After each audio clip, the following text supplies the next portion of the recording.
Hey, good evening, everyone, and welcome to After Hours Conversations for Music Educators. We're excited. We've got a great conversation lined up tonight, a great group of panelists. But before we get started, I've just got some housekeeping things that I want to talk about, and then we're going to turn it over to our esteemed speakers. First off, if you've got any questions tonight, be sure to put them in the questions and answers box. We don't keep an eye on the chat box. We keep an eye on the questions and answers. So if you've got something that comes up and you want to have a little bit more information about it, be sure that you put any questions in the Q&A box for us. As a quick reminder, all of the resources discussed tonight, as well as the professional development letters and any of the previous recordings, can be found online at amromusic.com/after hours. Again, amromusic.com/after hours is where you can find everything about tonight's conversation. And then lastly, don't forget, we've launched the After Hours podcast. In fact, just a couple of days ago, we hit our 300th download. So it's starting to make its way out there. Very exciting. But if you're a podcast listener while you're driving, much like myself, be sure to hit that subscribe button, and you can follow After Hours and stay up to date for all of the conversations that are taking place. So that's enough for me. Let me go ahead and introduce some of our wonderful speakers. So for our panelists, who are you? Where are you from? What do you do? And then what are you most looking forward to when this coronavirus thing is a thing of the past? So Chris, let's start with you. Good evening. How are you tonight? Doing well. My name is Chris Watson. I'm the band director at Lone Oak Middle School in Paducah, Kentucky. And I'm looking forward to being able to go out and not wear masks. So since we're here in Kentucky. Absolutely. Yeah, mine gets pretty hot and itchy in the summer myself, so I'm looking forward to passing on that too. Grant Harbison, good evening. How are you, my friend? Oh, hit that unmute button for me real quick. There you go. It's already started. I'm doing pretty well. My name is Grant Harbison. I'm the director of bands at Jonesboro High School in Jonesboro, Arkansas. And one of the things, other than getting to see my kids, that I'm looking forward to most about this being over is being able to go inside a restaurant and eat. Absolutely. Yeah, you and me both. Miss Rebecca, good evening. Fresh off of a presentation for Arkansas Bandmasters and then coming to join us tonight. How are you? Awesome. I'm doing well, Nick. Thanks so much for having me. My name is Rebecca Lowry. I am the director of bands at Mill Creek Middle School in Nolensville, Tennessee. And Grant, I'm with you. I'm really ready to just walk in a restaurant, sit down, and eat. Absolutely. And then Mr. Finch, Adonis, how are you tonight, man? Good to see you. Good to see you as well. Well, my name is Adonis, and I am a former band director for Shelby County Schools at Germantown Middle School. And right now, I'm actually a music director for the Life Church Memphis. What am I looking forward to? Hey, let me tell you, I got married last year. Just had a baby, and the one constant that we had was food. I love to eat, so I'm ready to just sit down in a restaurant like everybody else and just not having to worry about watching my back and wiping down stuff, just to enjoy. So ready to eat. Perfect. We're excited to have you on. And listen, I cringed when you called to tell me that you were going to be taking a position in the ministry. We're excited to have you on because you are a wonderful educator, and I hope one day we can bring you back on and put you on a podium, man. But thanks for joining us tonight. Thank you so much. So perfect. So tonight's conversation, we're talking about this little window between when school starts and before the students have their instruments. And we're going to be walking through strategy, activities, communication techniques, and everything, because I know this is a really important time. We're setting the expectations for our classroom. We're getting them ready for instruments, but they're ready for those instruments. And so we have to be very intentional about how we utilize this time and set our expectations. So Chris, I'm going to open up with you a little bit. If you don't mind, tell me a little bit about your first day in the classroom. Before instruments are handed out, what do you do and how do you set your expectations? Well, first day in our class, we go over the handbook, which has a lot of expectations. It has the calendar. And so we go through all those as a class. I just really like making sure parents and kids know exactly what's going to be expected from the activity. And then we go into posture, start working on those type of things as well. And then throughout the weeks before the rental meeting, we start covering notation, reading. We do some breathing exercises with balloons. The kids really like the balloons. And that's kind of how we build into getting into that content. Perfect. Perfect. So you're right out of the gate. Let's define our expectations. Let's lay the foundation, and then we'll start layering things on top of that. Now, Grant, how about you guys? You were telling me a little bit about the way you start your beginners is a little bit different, and so it requires you all to be pretty flexible on this first day. So how about for you guys? How do you set your expectations and handle that first day?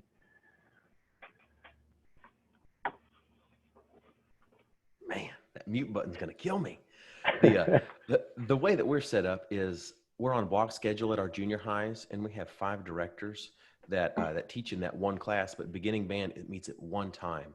So while on the first day, everyone's in there, and we, again, go over our procedures, where to sit, how to answer during roll call. We have name tags for the stands to help us learn kids' names. And we even talk about the appropriate way to raise our hand. I mean, just building it from the very bottom. But when we start doing instruments and testing for instruments, all of my staff is out there testing with instruments, and I've got everybody else doing the dog and pony show that of 100 kids, I don't even know their names because I just met them. So we have to go through everything to candy question bribery. If you raise your hand and you answer a question right, you get a piece of candy, and you're amazed at what the little kids will do for some candy. I mean, we talk about how to sit with our rump on the hump. Sometimes I call it our camels. We talk about foot tapping, and I call it our gators. So sometimes I get a little off color and be like, all right, guys, don't forget your camels and your gators. Just to kind of keep it interesting, just as a way to sit and, again, keep them engaged because they don't have that instrument in their hands at that moment. Yeah, that's perfect. I mean, so what you're telling me, I mean, how to rump on the hump. I mean, there is nothing too fundamental that we can't address in those first 2 days, a few days to set those expectations. Nothing's too basic. That's perfect. So from kind of a bigger picture, Rebecca, how about for you? Tell me a little bit about when you're looking at this frame of time, what are your milestones and your objectives that you're trying to accomplish before the kids have their instruments? Yeah, for sure. So the way that I kind of format everything is before we give them this hunk of metal that we expect them to make a sound from, I want them to have the basics well enough that they can focus on fingers and on embouchure and the general setup once they get into the room. So the first thing that we do actually is rhythm. And I'm sure many folks do it that way, you know, flashcards and counting and all the things that you do. One exercise that's been really fun for my kiddos is we will take 4 chairs and put them across the front of the room, and we do human rhythms. So somebody gets to be the composer, and they get to decide. First, they have to come up with, what do you want your one measure of rhythm to look like? And then once they have composed it on a little whiteboard with just me, they can choose friends and participants and set them up in the 4 chairs to be that rhythm. And then the full class has to count it. So this is really just kinesthetic for the kiddos. It gets them out of their seats, which we all know they're dying and ready to do, especially as 6th graders in their first day in middle school. But that helps them to kind of internalize that. So we go with that rhythm first. Counting all the way through. I also introduced something called Master of the Alphabet. And so it's just a game that is literally A, B, C, D, E, F, G, A, G, F, E, D, C, B, A. They're moving forwards and backwards on line A, and then they start on B, et cetera, et cetera. What they don't know is we're already talking about scales, and we'll introduce that later. But for them, it's a competition. They can become a master if they can do it at a certain BPM from memory. And so that's something that lasts all year. But those 2 things in those first 2 or 3 days of school really catch them, and they think it's a lot of fun. It turns it into a game. So we're focusing on those things primarily before they get that instrument in hand. Oh, I love that idea, how you're already incorporating a little competition, a lot of hands-on activity, but also layering it into later lessons that are going to be very important. Now, Donis, I want to call on you and ask that same question. What are your milestones? Because one of the things that I'm amazed about what you did at Germantown is you had the kids on stage performing a concert in October. You performed really, really early, which tells me you utilized that time right out of the gate very wisely. So tell me a little bit about your objectives and your milestones before your kids had instruments. So yeah, so just talking about that October concert really was, as musicians, we're performers, and a lot of kids out of the gate, have some kind of anxiety, right? Like, oh, I don't want to test instruments in front of people. Well, we're performers, right? So that means we have to make sure that we express ourselves through our instruments, through our bodies, in front of people, right? Because that's how people sense and feel the emotion that we carry as musicians. So again, so at the beginning of the year, just like everybody else, objectives like can they hold the instrument correctly? Can they, one, respect me enough for whenever I'm in front of 60 to 70 kids to get them quiet so I can teach them the next objective, whether that's posture, whether that's articulation, whether that's holding our instruments correctly.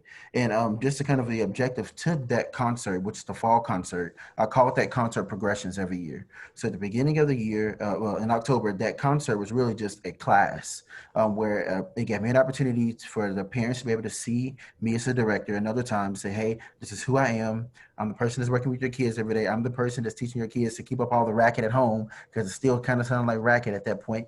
And I just teach a class. So it was even chill for the kids to kind of be in an environment that was as of like, but it was kind of performing. So we just performed on our mouthpieces. We worked on breathing exercises, whatever method book we used that year, because I used like 2 different method books just to kind of see what worked.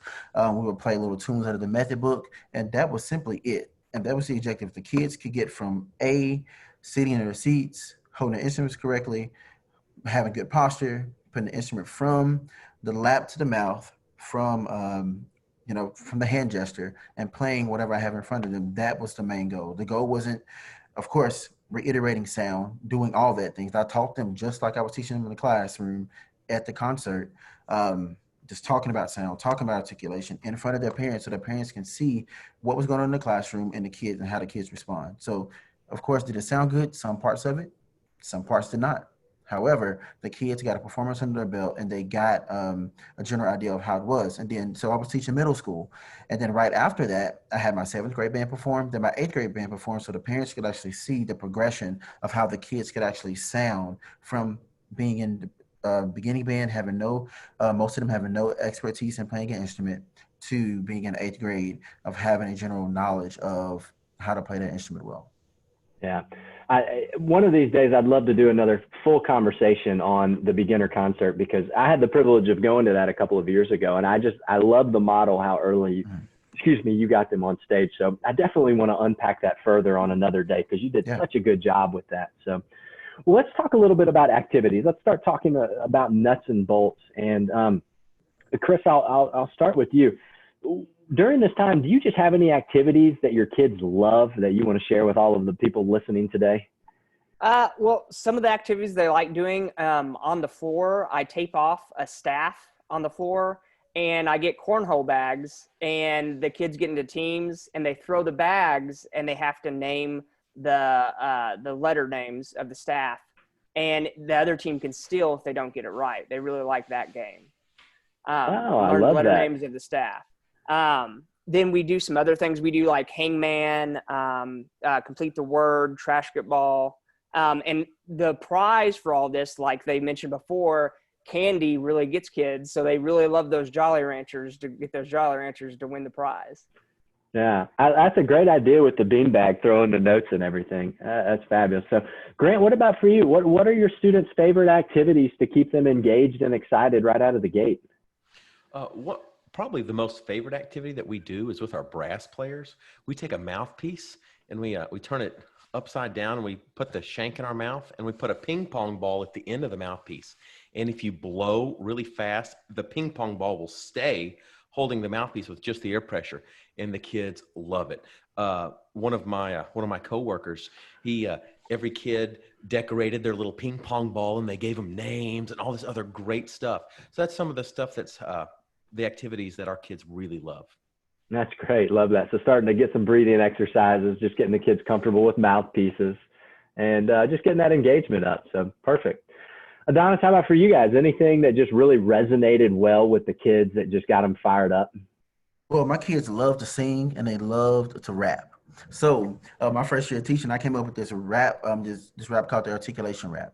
So the woodwinds would go something like this: tip of the tongue to the top of the reed. Brass would go something like tip of the tongue to the top of the teeth. And so what I would do is cut on a metronome, and we would do it to a certain BPM, and it would simply go like this: tip of the tongue to the top of the reed, tip of the tongue to the top of the reed. Again, I point to the brass players; they would do the same thing: tip of the tongue to the top of the teeth. And what that's doing, is just cognitively getting them thinking like, okay, how do I articulate? And I don't call it the articulation rap. I'm just gonna say, hey, we're just gonna play a game, and I will teach them this. And this is how I don't like to use the word tongue, the note, but at the beginning, that's how we started. Then I would teach them, okay, this is how you articulate, just the general articulation of it. And what also they gave me opportunity was to kill two birds in one stone, and we just teach them rhythm, teach them the quarter note, teach them the eighth note. And once the kids got a grasp of how to say the rap in a rhythmic form, I would have them clap or I would have them stomp.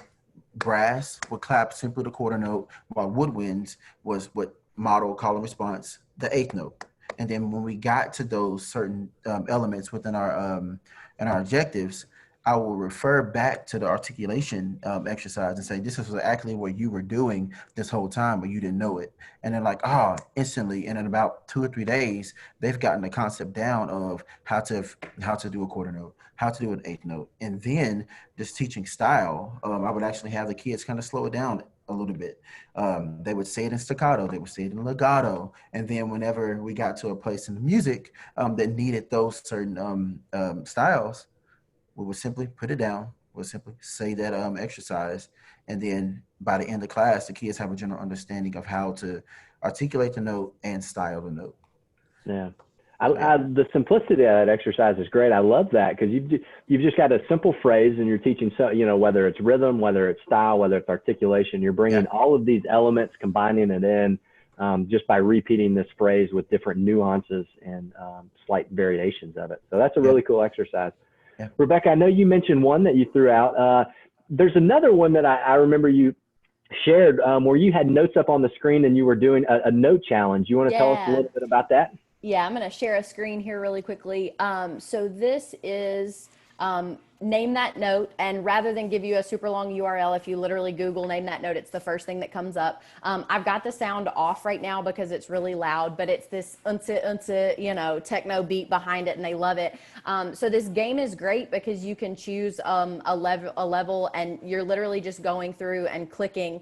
But we have the kids, we facilitate it by having the kids they're not in sections at that time. So we start everybody with treble clef and then teach everybody bass clef so they know both before we start playing.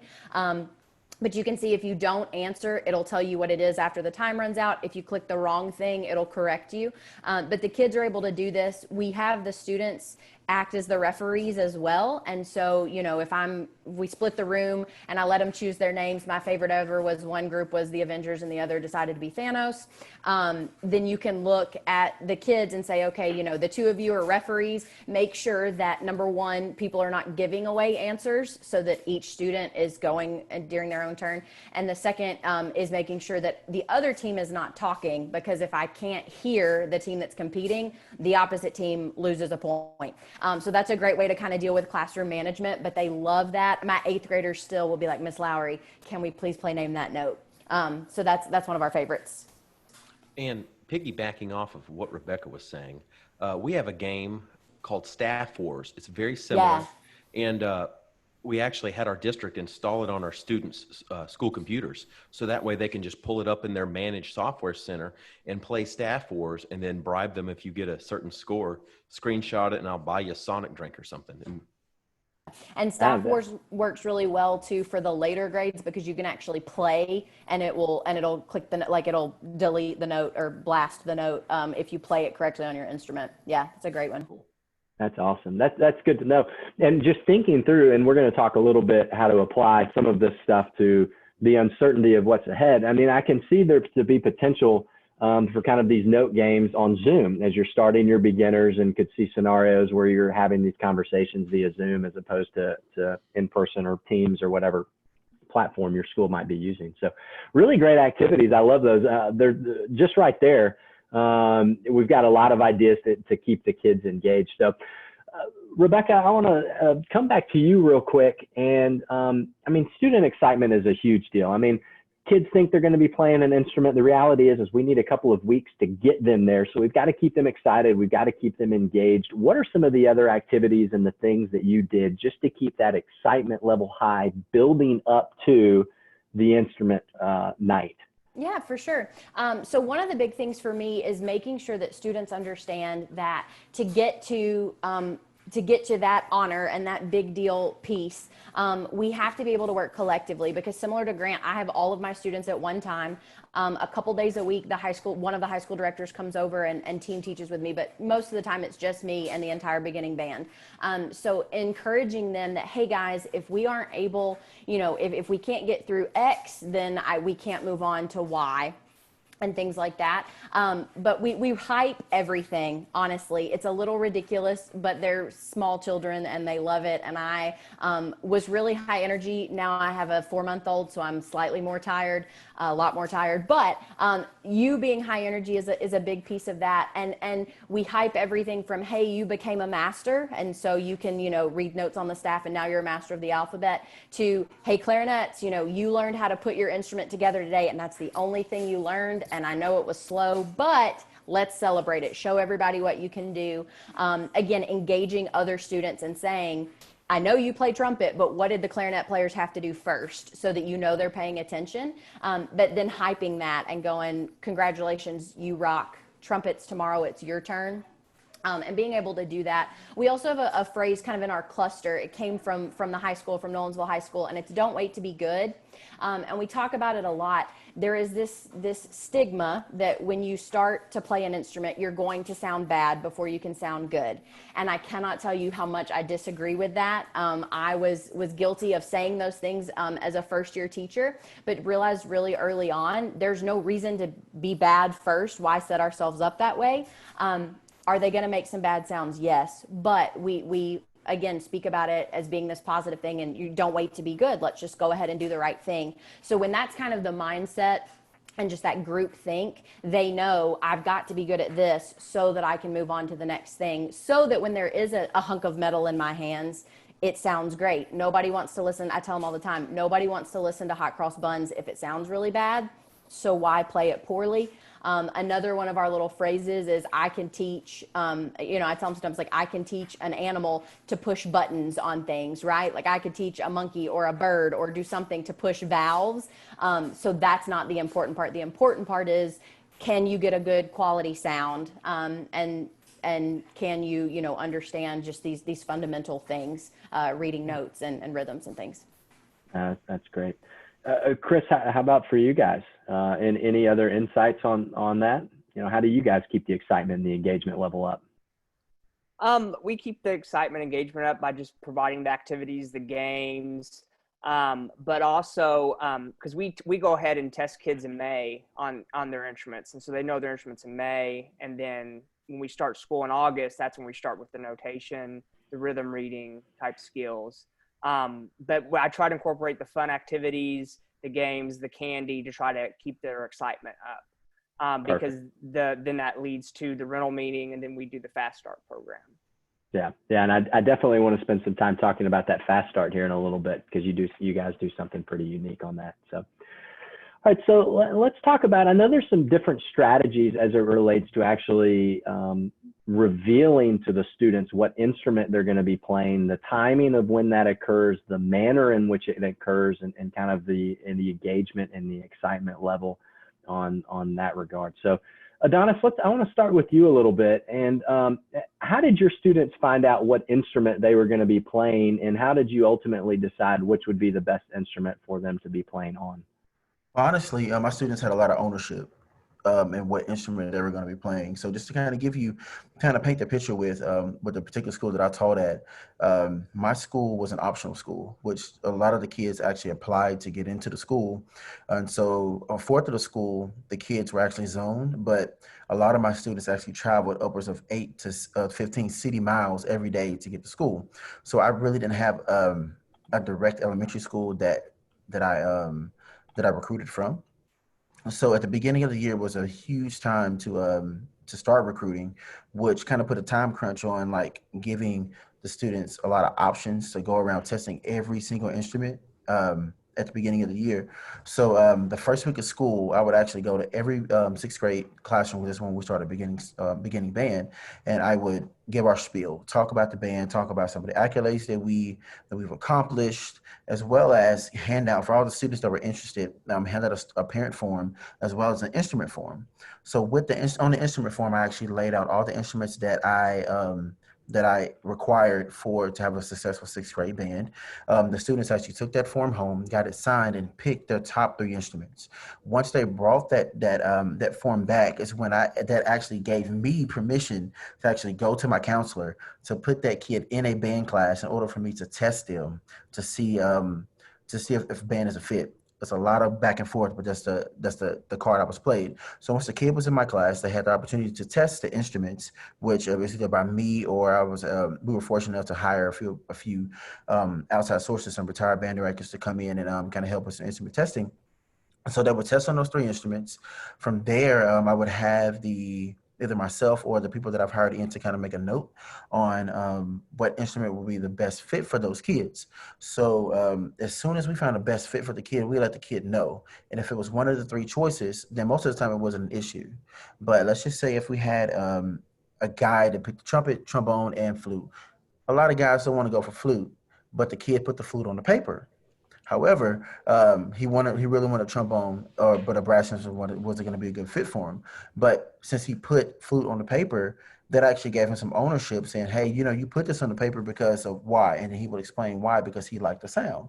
So because you like the sound and you put it on your paper, I really feel like you will be a great fit for this. So it's kind of putting it back in their playing field. So one, if they were a good fit, we more than likely put them on that instrument, or if it was one of their last picks, or they were really good on the instrument of not their choice, we did a lot of begging to get them on the instrument, and most of the time it worked because because it allowed them to see, once they got past the thinking it's hard aspect of it, and they can do it. It was pretty much successful. So yeah, so that's a little bit about how I had to approach recruiting and allowing the students to pick what instrument they want to play. Yeah. So for you guys, it was a very abbreviated timeline. I mean, you had to go in, get them recruited, get them assigned on an instrument, get them prepped for the rental meeting in this very abbreviated time. Yes. So we literally had 3 weeks, from the beginning of the school. The first week, a lot of our kids don't even have a schedule. So that, like I said, that gave me the opportunity to go into the sixth grade classrooms and get band on their schedule. Right after that, we had 2 weeks to get about 80 kids, usually is where, no matter how many beginners I had in the school out of 700 total, 300 sixth graders, about 80 kids tested, form sent home, instruments picked out, leading up to the hype of the instrument rental meeting. Yeah. So for you, it was, by giving those kids the ownership, you could kind of skip a couple of steps and see where their head was at in terms of what instrument, and kind of start the testing there. So Grant, for you guys, y'all took a little different strategy. I mean, you have a very intentional feeder program there in Jonesboro, and you start pretty early. And so kind of take me through the process for you guys of revealing to the students what instruments they're playing and what strategy kind of goes into all of that for you. Yeah, absolutely. So one of the things that we tried to do differently this year is we generally do all of our recruiting in the spring, but we also did an instrument test drive in the spring right before the shutdown. And we tested about a third of the kids that were coming to band. So that way, every kid got to test every single instrument. It's kind of ideas that I've borrowed from other places that I've seen. And at the end, at the last station, there's a director that helps to kind of steer the kid into their top 3 choices, because they could see, hey, look at this form. You did amazing on the trombone, but I know you want to play drums, but you didn't do really well on the percussion. But I think you could be really successful, and just kind of build it up like that. Yeah. Then we look at all of the top 3 choices after it's in a spreadsheet, and we look at what our instrumentation is going to be, and hopefully be able to plan for high school instrumentation after years of people that don't continue on in band and such. So we just try to have a nice balanced mix. And after that, we have somewhat like a sorting hat ceremony that we print out little things, certificates with them, and I'll be at the front of the class, and I'm like, all right, next on clarinet is Nick Averwater. And just do something like goofy, just because they're all giggling and like we take pictures at the end. Actually, I'll share my screen and share some of this stuff.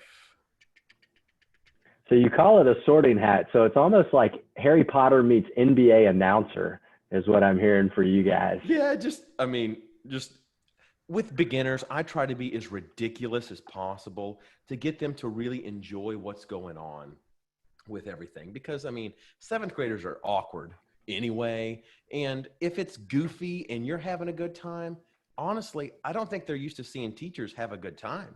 So they love coming to that class when you're being ridiculous and running around like a crazy person, but it keeps them engaged and keeps them from getting in trouble. Anyway, So here is some of the people testing flute on our, can you see the share screen? Did I do that right? Yeah. Awesome. And then here's another one, testing out trumpet mouthpieces. Yeah, so we're in our little rotations. And then our sorting ceremony. We print out the certificates. If you don't want your picture taken, you don't have to. But we call you up to the front and make a big deal out of it. Everybody claps for everybody. And it's just a big pep rally kind of atmosphere for the classroom is what we do. I love that. Now, Rebecca, you all do something similar, and it's like a true pep rally day. So tell us a little bit about like the reveal that you all do for your students. Yeah, so we start with an instrument petting zoo, and this typically happens like the first Friday of school after we've had a full week, and then starting that next Monday, we fit kids. We do it without mouthpieces. We can talk about that later. So I'm usually done with somewhere between 60 and 70 kids in about 3 days, and that's during class only. But the instrument petting zoo gives them a chance, similar to Adonis, to kind of rank what they really are interested in playing. And as we're fitting them, we're not sharing immediately, hey, this is what you're going to play. So at the end of that week, the next Friday, they know that it's instrument reveal day. It is a total and complete party. It's pretty awesome. So I'm going to play this, and I apologize if it's really loud. There's a good chance it's going to be. I'll turn it down. But this is the instrument petting zoo. You can kind of see kiddos just walking around. They're not playing anything, just getting to see. But what we do for the reveal are these kiddos come in and there is an envelope. I'm really extra and I put our band logo on everything. So there's an envelope with a watermark band logo and their name in our font, because we have a font, typed out, and we open them all at the same time. The kiddos have an index card in there with a picture of the instrument and the name of it, and they have to go and find the matching larger photo in the room, so then they can see their sections. So this is an instrument reveal day. Ready? Yeah! 3, 2, 1, go!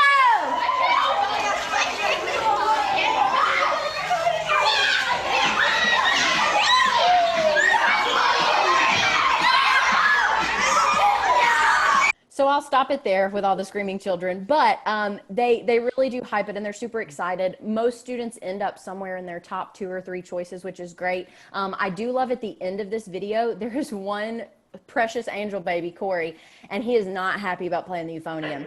And he takes himself to his little spot and he's just shuffling and looks so downtrodden. And it was his second choice. So I don't know. He's now a mid-state euphonium player and like getting ready to go to high school and do really amazing things, and has done honor bands and stuff and is a great kiddo. But for whatever reason, his second choice, he was not having it that day. So you have to combat that just a little bit, but we do hype at the beginning again. Hey guys, like we're really excited for this, you know, come and talk to me if you have a question about it. I don't ever say if you have a problem or whatever, but if you have a question, come see me and let's talk about it. And yeah, it works really well. It is definitely a party and they wait all week for it to happen. Yeah, I love that, Rebecca, because that's something that could otherwise be, I hate to use the word mundane, but it could be just completely normal. Hey, Johnny, you're going to be playing the trumpet, but instead you make this whole big production that's part of the culture there at the program. And so I think that's super cool. How you do all of that. So I will say one quick little piece with that too, is is that the fact that we don't tell them in that moment, we have a chance to look at the instrumentation. I get, again, with the high school director, and we look at instrumentation and kind of see where things are going to be. So that helps for that purpose. And if there is a kid that we need to cheerlead into something because it was at the bottom, I might pull that kid ahead of time and go, look, the band really needs you to do X, Y, or Z, and this is what you're set up for. Would you be willing to do that? So that kid might know before the reveal, but I tell them, we're going to play this off. Like, don't let anybody know that and we'll hype it when we get there. So yeah. So it gives you the opportunity to be very intentional through the entire process, to be sure that they're excited. There's a lot of excitement. But I mean, if you're a kid in that room, even if you're only a little bit excited, how does the excitement just in the room not bleed into everybody else? So that's what I love about it, is it's a big deal to everyone. And so that's great. So Chris, I want to talk a little bit about your Fast Start program, because the way you all kind of jumpstart this process is a little bit different. So break that down for us and give us an idea what the Fast Start program is for you guys. Well, we usually do the rental meeting on a Friday night at the high school. We do it as a district. And then the very next day, all of the kids come back to that same spot in the auditorium. We have music playing. We have facts about the overall band program and accolades playing, so parents and kids can see that they're part of something bigger than just beginning band. They're part of this big program in McCracken County. And then the students break off into their instrument groups, flutes, clarinets, with an instructor. And this instructor takes them, and they have their instruments from the rental meeting, and then they show them how to put them together. They go over posture, they go over proper hand position. And if there's time, they try to get to the first 3 notes in the book. But then we also want them to cover how to disassemble the instruments and how to clean them as well. And this process really gives a jump start, because then on Monday in band class, when all the kids are there, they know how to do all this stuff. And as each school only has one band director, so it makes that job a lot easier to put them together, since they already know how the process works for those things. Yeah.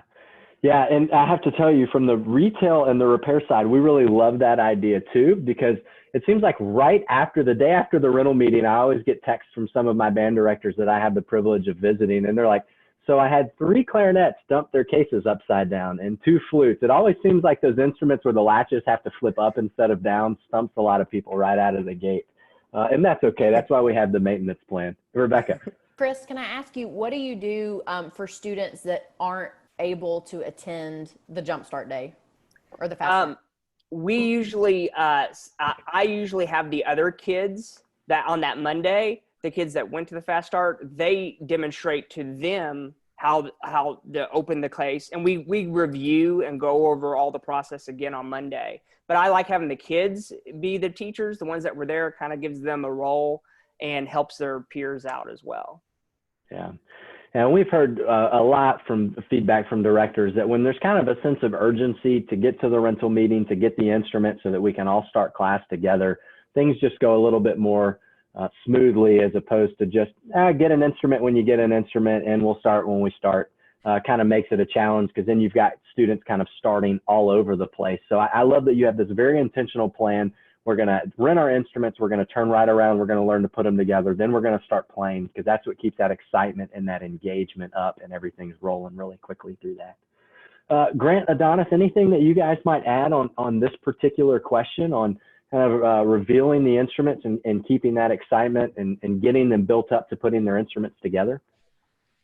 Well, with us, after we've done the testing, and if we still have a couple days until our rental meeting, we'll go ahead and break up into our smaller classes and do mouthpiece work just in the smaller classes to help give them that excitement and engagement, as well as build the groundwork. So that way, the first day they get their clarinet, it's not like, how do I put the reed on the mouthpiece? And they don't even get to do anything. So just giving them little mini wins along the way, like Rebecca was talking, is kind of how we keep them excited and engaged, or sometimes through like videos or a more in-depth introduction to each instrument, other than the petting zoo that we did at the very beginning. Yeah, that's great. Adonis, how about for you guys? Any other thoughts on this? I think everybody pretty much hit everything that I would normally do. The Perfect. next big thing was just leading up to the rental meeting, which I made a huge big deal of, to get the students there for that rental Yeah. meeting. Well, let's talk a little bit about that, and then I want to back up and talk about actually instrument testing, because I know there's a lot. But Adonis, I mean, you did such a good job preparing your students for the rental meeting, and quite frankly, from those of us at Amro Music, we saw it in the numbers because we would usually rent this many instruments, and then the first year Adonis shows up, and we would rent this many instruments. So what you were doing was connecting with the parents. Take me through the steps that you were doing to prepare those parents and setting the expectations as it relates to renting an instrument. Well, I started with the students and said, "Hey, if you come, food will be there."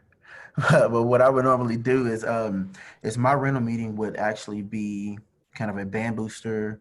Hey, welcome to band for everybody, and kind of a grill out. So treated it as family. Um, well, that's when our band boosters will be able to introduce themselves, like quick 10, 15 minutes, have a grill out, and then the kids would disperse to get their instruments because they would know it at this point. But leading up into that point, like I would have a lot of parents come to me, well, my son played trumpet and I got this trumpet from Walmart, and I'm like, that's not it. That's not how we do things over here. And they gave me the opportunity to actually come up with this, actually use the resources that I got from Amro to actually send out to my parents and say, we have this resource that is coming in because of school regulations. So we couldn't, of course, could not mandate that our kids get a rental instrument, but I talked to them about the importance of starting out with a rental instrument. One, it's a quality instrument. Two, it comes with a plan, just in case the kids tear up things, because they will. You know, they're just starting out, so they got to have a little grace to learn how to take care of an instrument. And it's, and I don't want to call it a trial because we had a great retention rates at my school. But let's just say if a kid gets in it 6 months and maybe some illness happens and they can't do it, that gives the parents like, hey, you know what? I did not. I invested in my kid for this 6 months. This instrument can actually go back, or um, it gives the parents an opportunity. Just in case, let's say if a student midways is playing trumpet but need to switch to euphonium, so that parent actually had that trial period to actually pay for a quality instrument for their child, and not having to lose money by going out and paying thousands of dollars for this instrument that they thought their kid was going to play on for the rest of their lives, but they actually get switched over because it's a better fit for them. So I just kind of talked about just all the different advantages um, of having a rental instrument, as well as hyping up food, just kind of hyping up the entertainment value of it, and also the importance of making sure that you have a great company behind your instrument, your child's instrument, to make sure that they get the best quality, they can produce the best quality sound from a quality instrument. Yeah. Yeah. And I think that's such a good way to put it, because I think sometimes we get, I won't say hesitant, but just a little bit hesitant to guide parents. But I think ultimately we know that parents recognize educators as the experts, and ultimately parents want what's best for their child. Right. And so if you're just able to communicate it exactly like you just did, Adonis, hey, you have the option to swap, you've got a high quality instrument, you've got the repair service, parents usually go, okay, I get it. That's all I needed to know. I just didn't have all of the information. So Right. And then from the school that I taught out, the socioeconomic status was a wide range. You had kids that could afford it. You had kids that couldn't. But then it also provided a payment plan that was conducive to that particular student's budget. And yeah, then again, like if a parent were to go out to buy an instrument, I would tell them, hey, you're going to waste your money if you go buy this. You see this amount of money that you're about to pay towards this. Why don't you put that to a quality instrument to see, one, if your kid's going to stick to it, and think about the rental program. That money is not going to waste. Once you trade in that instrument, that money is going toward an intermediate or advanced instrument, because at that point, your kid has got the buy-in. They're going to stick with it. They're at least going to stick with it through high school or through college, or at least through middle school. So I mean, I think that's worth investing in a quality instrument for their kid. And so when you think about the investment that they're making on the front end, most of the time the parents are more apt to go ahead and invest in that And initial. and with the quality instruments, I found when I talk to my parents, if I equate quality instruments to like quality tools, Mhm. and or something of that nature, or I mean, this is a little more off the wall, but quality toilet paper. I mean, it's something that everyone can relate to. That's true. That you're going to get out what you invest into it. So, and again, telling the parents, please, I don't want you to waste your money. We understand money's tight, and I want to help you find the best, what's going to be the best solution for you in the long run. And just telling them like that and just being genuine helps, I think, settle their fears, because most of them don't even know. They think a Yamaha is a motorcycle most of the time. Yeah, that's exactly right. Grant, one of my favorite things to do at our beginning band meeting is, we've gone through all this stuff, and like my next slide is just like this total like fallen apart hoopty. And I put it on the screen and they're like, why is that there? And I can say, you're not going to teach your 15-year-old to drive in a car like this.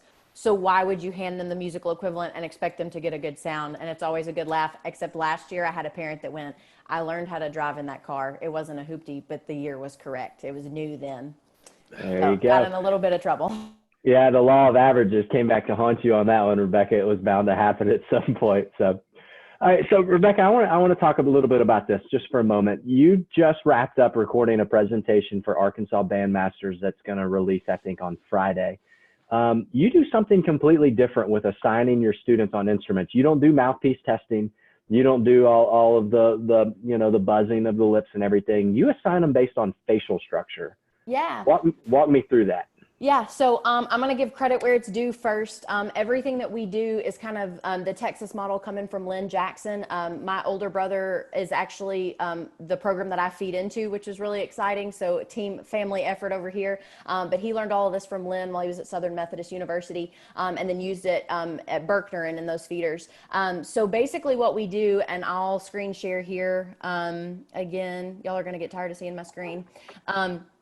So this is kind of what we utilize. So every student, we place them, there's something that they're going to be naturally kind of geared toward just because of their facial structure. Let me give the disclaimer of, I know there are exceptions. I know several of the people on this call right now probably were one of those exceptions, and that is very valid. But what we find is that when students end up on something that they're kind of already made for, they're going to find success a lot faster. And in this instant gratification world, getting a sixth grader on something that they're not going to have to work quite as hard on to get that initial sound is going to go a long way.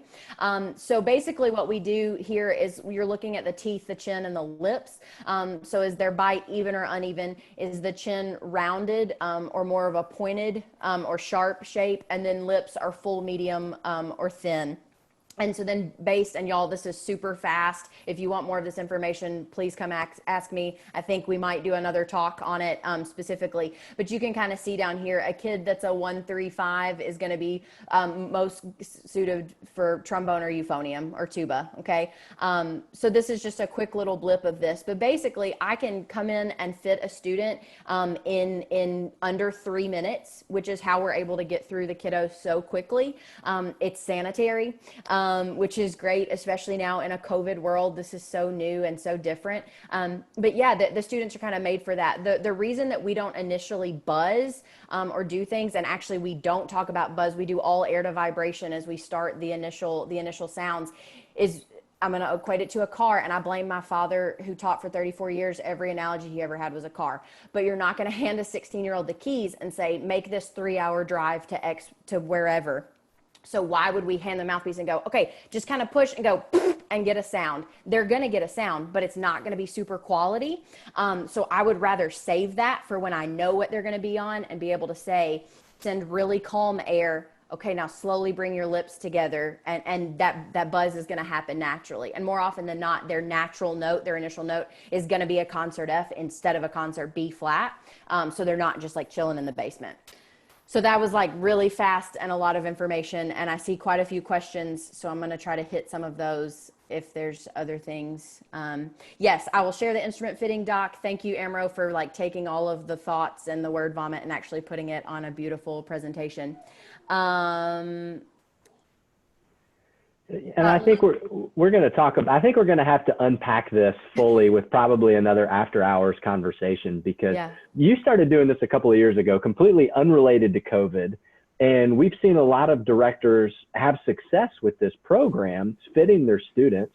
Again, we created the flyer, but all of this was actually given to us by your brother, who's over there at the high school.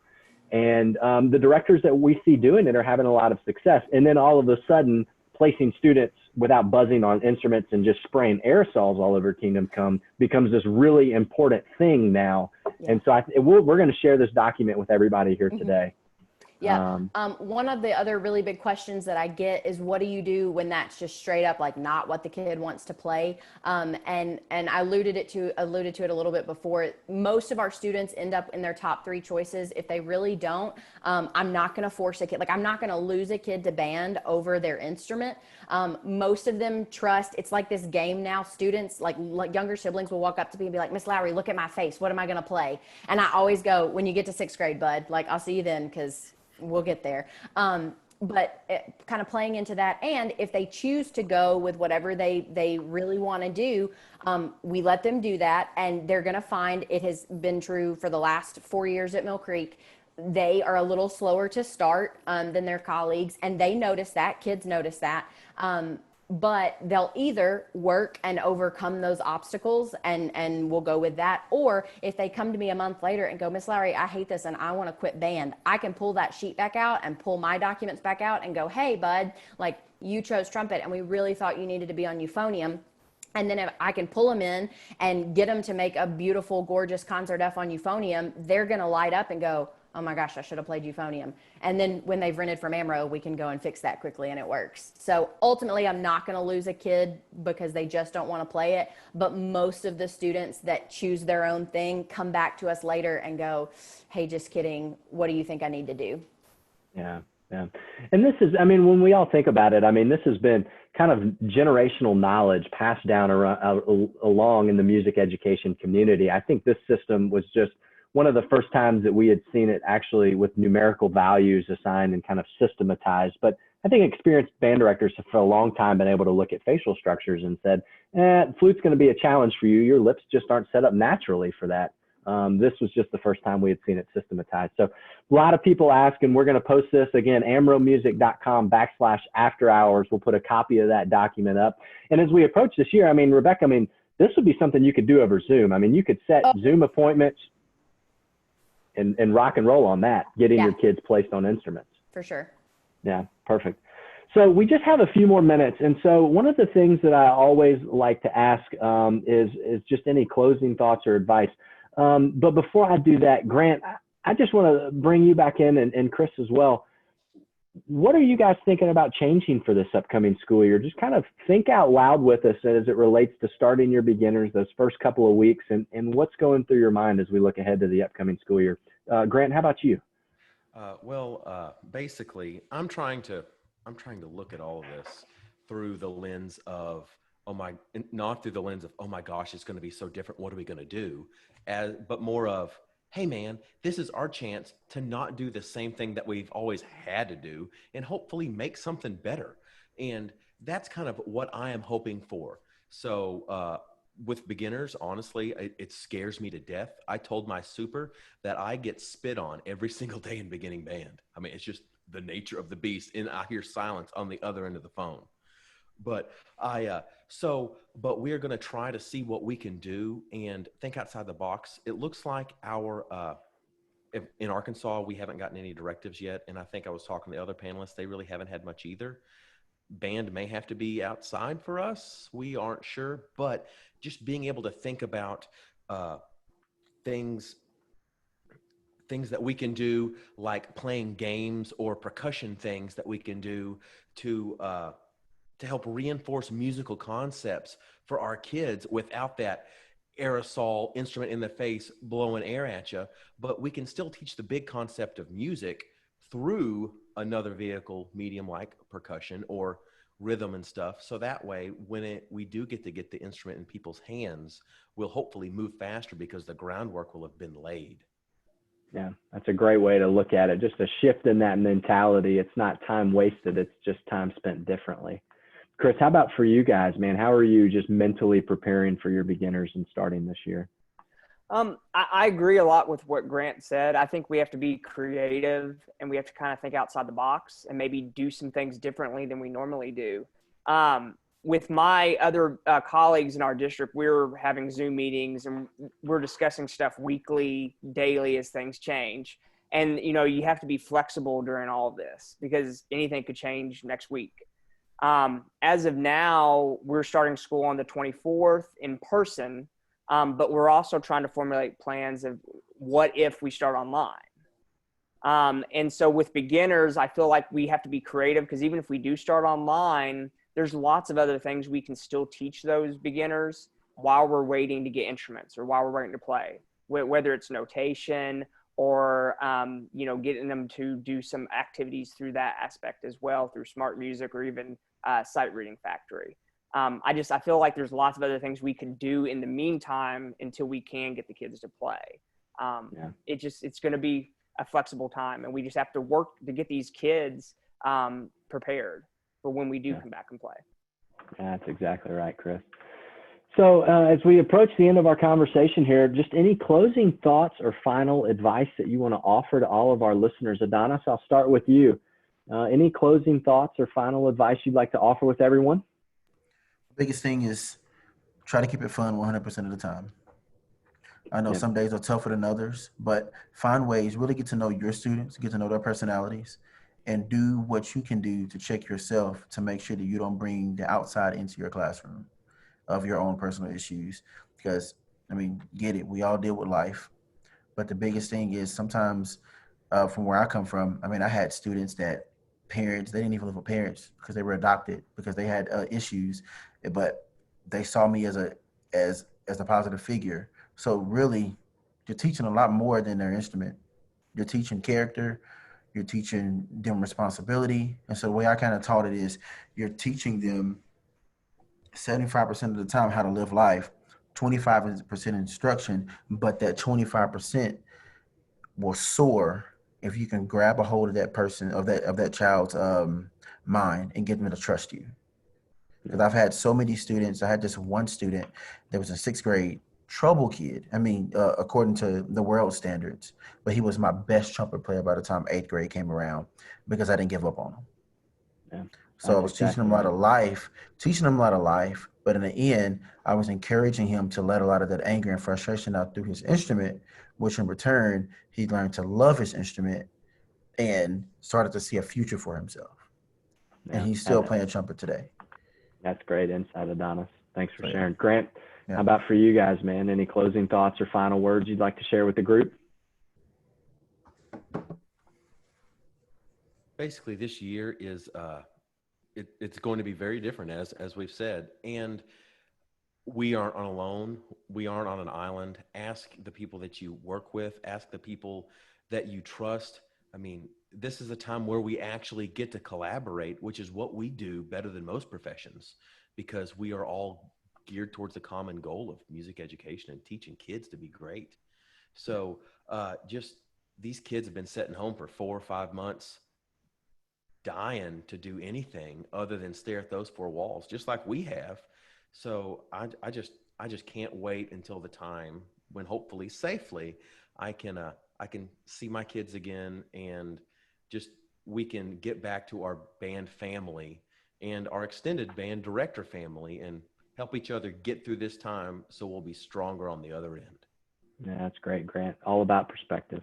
Chris, how about for you guys, man? Any closing thoughts? I just think it's important, since this is about beginners, just to always create a positive, fun environment for them, because that structures that sets them up for success and to be happy and be successful playing their instrument. That's great. And Rebecca, how about you? One thing just specifically with beginners as we're trying to navigate just kind of like this virtual piece, utilize it. And if you have Zoom or some video platform, pull out, like we all wish, and some of you might have homogeneous classes, but like I wish I had just my 6th grade clarinets. So have a 6th grade clarinet Zoom, right? Like that's kind of what we're planning to do, is to use these small groups and take that opportunity to just focus on them so that hopefully you can give a little more instruction. So would encourage that. Yeah. And just generally, guys, like we all know that we love what we do, and this is not what we signed up for when we went to school for music education, but how cool that we can show our kids that even with everything going crazy, we don't have to have a negative attitude about it, and we don't have to give up the things that we love. I think that's just going to speak volumes just for how we can just be an example for the kiddos. So I hope you have a wonderful year. Best of luck, everybody. Yeah, thanks, Rebecca. That's fabulous. Well, to all of our panelists, thank you so much. Bravo. Great insights, great activities. Love some of the things that we talked about and just getting people excited and ideas for engagement before the rental meeting. So thank you all so much. In looking ahead, we've got some more great conversations that I just want to share with everybody. On August 4th, next week, we're going to have a panel on assessing your program's needs and crafting your plan forward. So we're going to be talking about kind of from the high school perspective, how are you going to take stock of where your program is today and what are your plans to advance your ensembles. On August 11th, we're going to be talking about middle school classroom procedures during COVID-19. We're going to have directors coming on talking about how are they laying out their stock rooms, how are they going to move kids through, how are they going to social distance. We're going to get into the nuts and bolts of being a middle school band director during that time. And then on August 18th, we've got author Scott Rush joining us, the writer for the Habits of a Successful Musician series, and he's going to be sharing all of the online tools available through that book. So that book's been growing like crazy. They've got a new book coming out specifically for beginning musicians, and we're going to be talking with Scott about how to use that book in an online environment. So some great conversations ahead. We hope to have you join us. Just as a reminder, you will need to register for each of those. Be on the lookout for an email. And again, everything we talked about tonight, especially that document, is going to be available on amromusic.com/after hours. So thank you everyone for joining us. To all of our panelists, you all are wonderful. Thanks for being here as well. Good night, everyone. Stay safe, wash your hands, wear a mask, and we'll see you next week.